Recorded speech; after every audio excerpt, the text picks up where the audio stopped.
നമസ്കാരം. കേന്ദ്ര ബജറ്റിൽ ആദായ നികുതി പരിധി 12 ലക്ഷം രൂപയാക്കി കൂട്ടിയതിനു പിന്നാലെ മറ്റൊരു ആശ്വാസവുമായി റിസർവ് ബാങ്ക്. പലിശ നിരക്ക് കുറച്ചിരിക്കുകയാണ് കേന്ദ്ര ബാങ്ക്. 5 വർഷത്തിനു ശേഷമാണ് ഈ നയമാറ്റം. 25 ബേസിസ് പോയിന്റ് കുറച്ച് റിപ്പോ നിരക്ക് 6.25%. 2020 40 ബേസിസ് പോയിന്റ് കുറച്ച് 4% റിപ്പോ നിരക്ക് കുറച്ചതിന് ശേഷം ഘട്ടങ്ങളായി പലിശ കൂട്ടുകയാണ് ചെയ്തിരുന്നത്. ശക്തികാന്ത് ദാസ് വിരമിക്കുകയും RBI മേധാവിയായി സഞ്ജയ് മൽഹോത്ര ചുമതലയേൽക്കുകയും ചെയ്ത ശേഷം നടന്ന ആദ്യ അവലോകന യോഗത്തിലാണ് നിർണായക തീരുമാനം. എന്തൊക്കെയാണ് ഇതുകൊണ്ടുള്ള നേട്ടമെന്ന് പറയാം.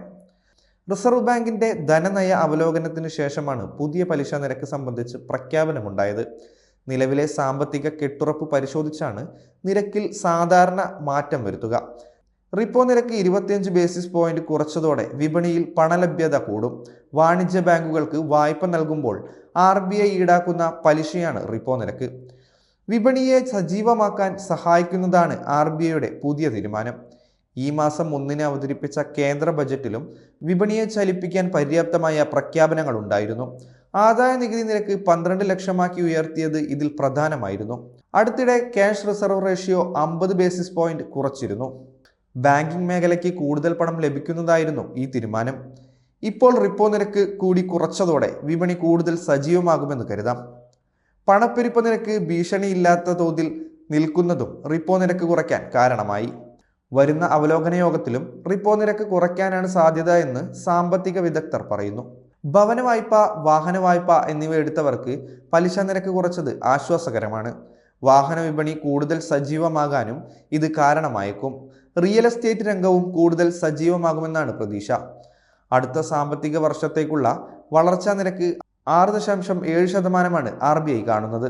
ഭക്ഷ്യപ്പണപ്പെരുപ്പം വൈകാതെ കുറയുമെന്ന് പ്രതീക്ഷിക്കുന്നതായി RBI ഗവർണർ സഞ്ജയ് മൽഹോത്ര പറഞ്ഞു.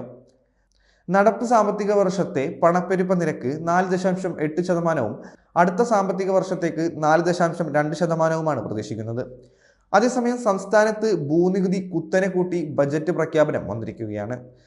നിലവിലുള്ള നികുതി സ്ലാബുകളിൽ 50% വർധനമാണ് പ്രഖ്യാപിച്ചിരിക്കുന്നത്.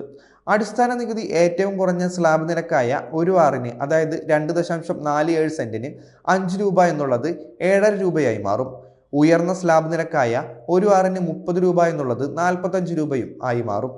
ഭൂനികുതി പരിഷ്കരണത്തിലൂടെ 100 കോടി രൂപയുടെ അധിക വരുമാനമാണ് സർക്കാർ പ്രതീക്ഷിക്കുന്നത്. പഞ്ചായത്ത് പ്രദേശങ്ങളിൽ 8.16 വരെയുള്ള വസ്തുക്കളുള്ള ഭൂമിക്കാണ് ആദ്യ സ്ലാബിലെ 7.50 രൂപ വരെയുള്ള നികുതി നിരക്ക് ബാധകമാവുന്നത്. ഉൾപ്പെടുന്ന 8.16-ന് മുകളിൽ വിസ്തൃതിയുള്ള ഭൂമിക്ക് ഒരു ആറിന് പ്രതിവർഷം 8 രൂപയായിരുന്നത് 12 രൂപയായിട്ട് വർദ്ധിപ്പിച്ചു.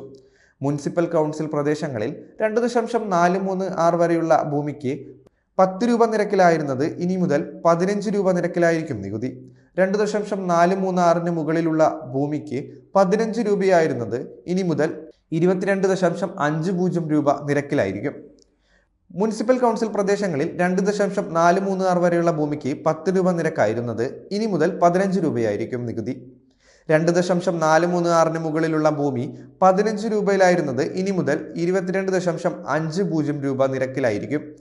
മുനിസിപ്പൽ കോർപ്പറേഷൻ പരിധിയിൽ 1.626 വരെയുള്ള ഭൂമിക്ക് 20 രൂപയായിരുന്നത് 30 രൂപയായിട്ടും 1.62-ന് മുകളിലുള്ള ഭൂമിക്ക് 30 രൂപയായിരിക്കുന്ന നിരക്ക് 45 രൂപയായിട്ടുമായിരിക്കും കൂടുക.